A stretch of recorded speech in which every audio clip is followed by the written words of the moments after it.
a vécu un traumatisme psychique très violent. Il a vu sa mère se faire violer par un homme alors qu'il était jeune. Et à partir de ce moment-là, j'ai écrit au tribunal pour dire, voilà, c'est un PTSD, c'est un traumatisme post-traumatique, et que, etc., etc., etc. Donc, en fait,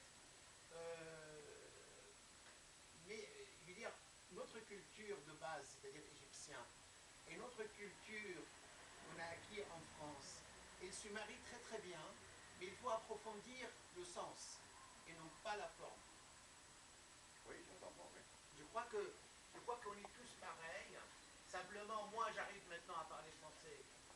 Avant, quand tu m'as connu il y a 30 ans, tu faisais tes cours d'arabe et tes dictionnaires et tout. Moi, je ne parlais pas français, parce que je n'étais pas à l'école française.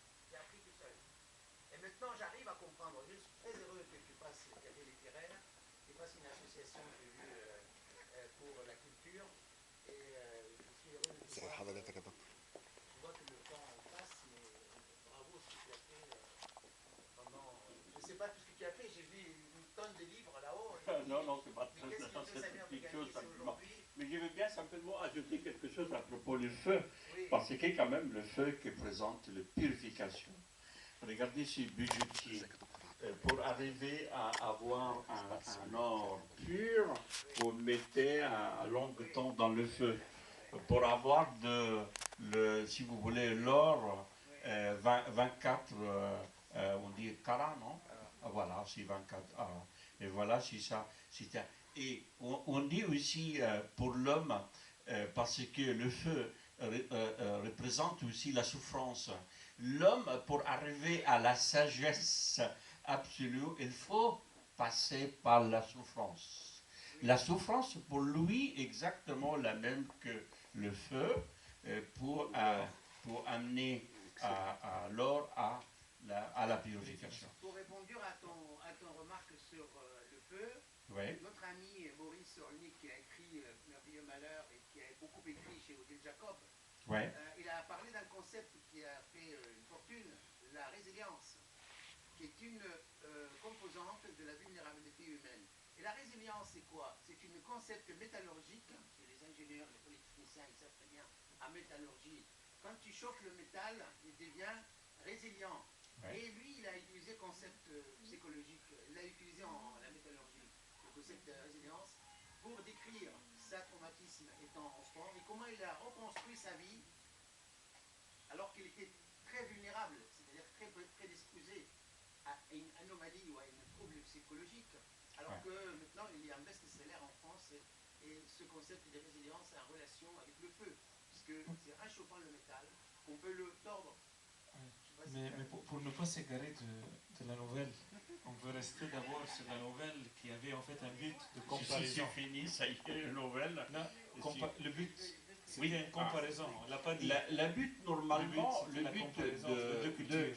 Je voudrais présenter les caractères ou les mentalités de deux civilisations. Comment ici, en général, dans les civilisations occidentales, chacun qui vit chez soi. Il n'y a pas de communication avec l'autre. Voilà. Pour les pays orientaux, c'est autre chose. Nous avons une coopération rapide.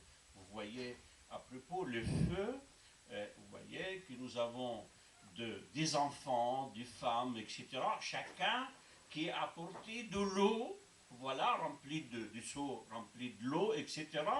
Voilà. Et enfin, les pompiers sont venus plus tard, mais quand même, grâce aux coopérations entre le peuple, grâce à la coopération entre le peuple, et le feu est terminé. Et voilà. Et ici, ça c'est arrivé, c'était quelque chose de personnel, ce qui est à travers de l'expérience. C'est moi-même que je fais, mais c'est simplement, j'ai exagéré à propos de l'imagination, à propos quand vous dites mes trois enfants, trois filles, un garçon, et ça, mais et simplement pour moi, comment former la nouvelle. Mais ça, c'était arrivé avec moi. C'est moi qui j'ai coupé là et commencé. Et voilà, il était dans Brittany. Et voilà, et c'est moi que j'ai adressé le 2 Jean-Jean. Je lui dis, s'il vous plaît, monsieur, est-ce que tu peux venir vraiment et ne pas bouger? Et après, tout de suite, j'ai contacté le voisin, juste, j'étais chez ma belle-mère. Voilà, je lui dis, monsieur, s'il vous plaît, monsieur, vous voyez, vous regardez là, le feu là, dans quelques minutes sera chez vous. Vraiment, il n'est pas bougé dans sa chaise. Il m'a dit, oui, allez bouger, tu vas venir. Vous voyez, et ça. Enfin, simplement, et pour l'autre au Caire, c'était arrivé où j'étais dans le collège jésuite. Normalement, que j'ai changé un peu là l'histoire, mais ça était vrai aussi. Moi, j'étais professeur.